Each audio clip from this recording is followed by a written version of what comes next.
नमस्कार, स्वागत, अभिनंदन आप सभी का मौसम तक चैनल पर। मैं हूं देवेंद्र त्रिपाठी। इस वीडियो में बात 19 अक्टूबर के संपूर्ण भारत के मौसम की। दोस्तों, इस समय उत्तर भारत के भागों से डब्ल्यूडी के आगे निकलने के बाद उत्तर भारत के पहाड़ों और मैदानी इलाकों पर मौसम साफ हो चुका है, लेकिन बंगाल की खाड़ी और अरब सागर पर सक्रियता बढ़ गई है, क्योंकि अरब सागर में एक तरफ निम्न दबाव का क्षेत्र डेवलप हो चुका है और कम दबाव जो है वो आने वाले समय में और बढ़ने वाला है, यानी दबाव कम होता चला जाएगा। और दबाव कम होने का मतलब है कि नमी वाली हवाओं का लगातार ऊपर उठना है। और ये जो प्रोसेस है, ये पूरा प्रोसेस स्ट्रॉन्ग वेदर सिस्टम यानी प्रभावशाली मौसमी सिस्टमों के बनने के लिए काफ़ी अनुकूल है। ये तभी होगा जब एटमॉस्फेयर में, वायुमंडल में परिस्थितियाँ ठीक हों और साथ ही साथ समुद्र की सतह पर भी तापमान अनुकूल हो। न सिर्फ सतह पर, बल्कि सतह से लगभग 45 मीटर गहराई तक तापमान का जो अनुकूल होना ज़रूरी है, और वो स्थितियां यहाँ पर अनुकूल बनी हुई हैं।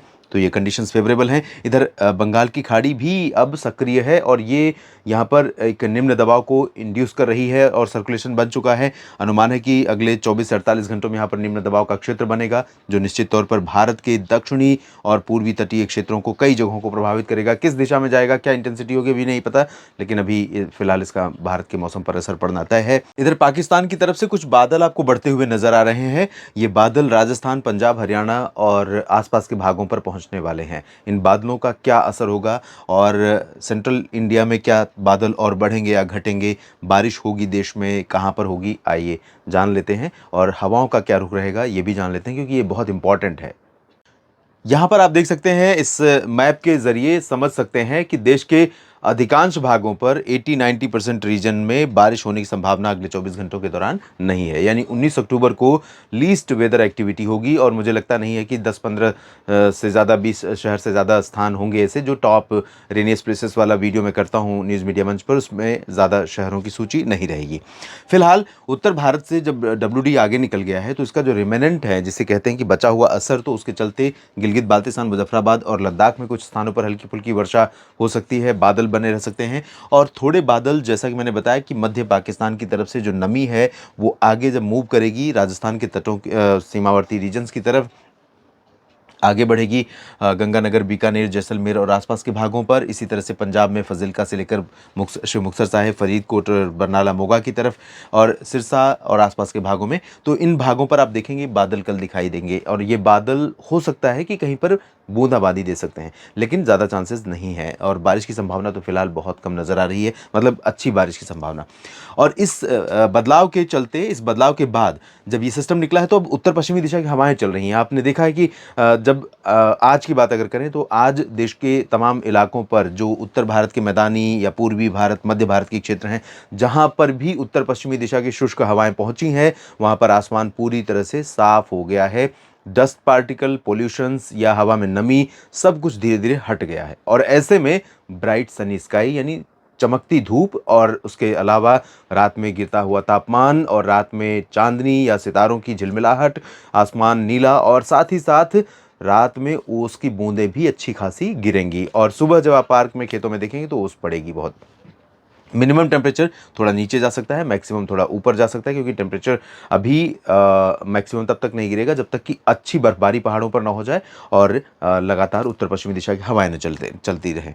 तो उत्तर प्रदेश में भी पश्चिम से लेकर पूरब तक ड्राई वेदर रहेगा। दिल्ली, हरियाणा के अधिकांश इलाकों में, राजस्थान के पूर्वी और दक्षिणी क्षेत्रों में सभी जगहों पर शुष्क मौसम की संभावना नजर आ रही है। और पूरब की तरफ देखें अगर, तो यहाँ पर बिहार हो, झारखंड, पश्चिम बंगाल, इन सभी क्षेत्रों में, जो ये गंगेय पश्चिम बंगाल तक का रीजन है, इन भागों पर भी इन पश्चिमी दिशा की हवाओं का असर रहने वाला है। बहुत ज़्यादा असर नहीं भी पहुंचेगा, तो मिनिमम टेम्परेचर में थोड़ी गिरावट ज़रूर हो जाएगी। और धूप का कारण ये रहेगा, हालांकि जो हवाएं हैं पहले से पहुंच रही थी और उसकी वजह से प्रभाव दिख रहा था, लेकिन बिहार में सडन चेंज हुआ है हवाओं में थोड़ा सा, और हवाओं का रुख बदलने की वजह से बिहार में बल्कि दिन का तापमान थोड़ा कम हो सकता है, आधा डिग्री, और रात का तापमान थोड़ा बढ़ सकता है।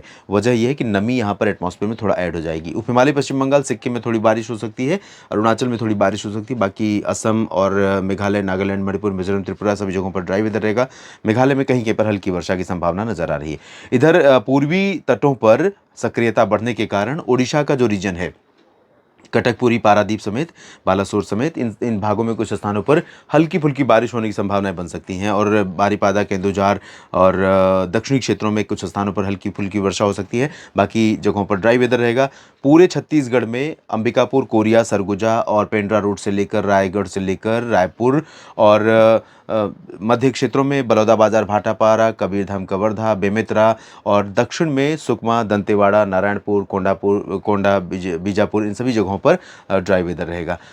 विदर्भ, मराठवाड़ा, मध्य महाराष्ट्र और कोंकण गोवा में भी महाराष्ट्र में पूरी तरह से शुष्क मौसम की उम्मीदें हैं। पालघर से लेकर मुंबई और सिंधुदुर्ग के बीच में गोवा में भी ड्राई वेदर रहेगा और यहाँ सांगली, सतारा, कोल्हापुर से लेकर पुणे, नासिक, नंदुरबार, धुले, जलगांव और आसपास के भागों में शुष्क मौसम रहेगा। संभाजीनगर से लेकर नांदेड़ के बीच में, अकोला, अमरावती, वर्धा, यवतमाल से लेकर नागपुर, चंद्रपुर के बीच में शुष्क मौसम और सिमिलर वेदर आपको देखने को मिलेगा मध्य प्रदेश में जबलपुर, मांडला, बालाघाट, होशंगाबाद, छिंदवाड़ा, बैतूल, पिंड और उमरिया, कटनी, शहडोल, रीवा, सीधी, सिंगरौली, पन्ना, सागर, सतना, टीकमगढ़ से लेकर ग्वालियर, भिंड, मुरैना, दतिया, श्योपुर और गुना से लेकर नीमच, रतलाम, धार, मंदसौर, खरगोन, खंडवा, भोपाल, बुरहानपुर, अलीराजपुर, अशोकनगर, शाजापुर सभी जगहों पर बैतूल तक ड्राई वेदर रहेगा। हवाओं का असर यहाँ पर भी पहुंचेगा लेकिन पूरे मध्य प्रदेश पर नहीं। इन जगहों पर थोड़ी सी नमी रहेगी। बाकी जगहों पर उत्तर पश्चिमी दिशा की शुष्क हवाएं पूर्वी मध्य प्रदेश में चलेंगी तो यहाँ पर थोड़ा सा टेम्परेचर गिर सकता है मिनिमम और मैक्सिमम थोड़ा सा बढ़ सकता है। और गुजरात में ड्राई वेदर रहेगा पूरी तरह से। सौराष्ट्र, कच्छ और पूर्वी रीजन में।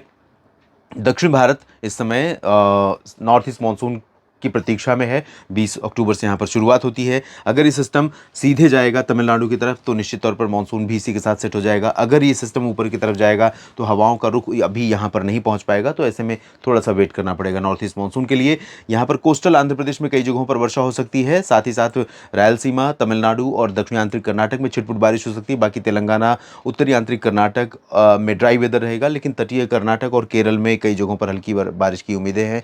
लक्षद्वीप में भी कुछ स्थानों पर बारिश होगी जबकि अंडमान निकोबार द्वीप समूह के उत्तरी क्षेत्रों में काफी जगहों पर हवाएं तेज चलेंगी, ऊंची लहरें उठेंगी और बारिश भी ठीक ठाक होने की संभावना यहां पर नजर आ रही है। फिलहाल नेशनल वेदर बुलेटिन में भी इतना ही। लगातार जुड़े रहिए मौसम तक चैनल और न्यूज मीडिया मंच के साथ। मौसम की तमाम जानकारियां आपके साथ शेयर करता हूं दोस्तों, और ये जानकारियां कैसी लगती हैं कमेंट बॉक्स में जरूर बताइए। अगर उपयोगी हैं तो लाइक और शेयर करना ना भूलें। मौसम का जो प्रक्रिया है, पूरा प्रोसेस है, उस पर मेरी नज़र लगातार बनी रहती है। आपको अपडेट करने का प्रयास करता हूँ। एक निवेदन ज़रूर करूँगा, हर वीडियो में करने का प्रयास करता हूँ कि आपने अगर चैनल को सब्सक्राइब नहीं किया है तो ज़रूर कर लीजिए। धन्यवाद।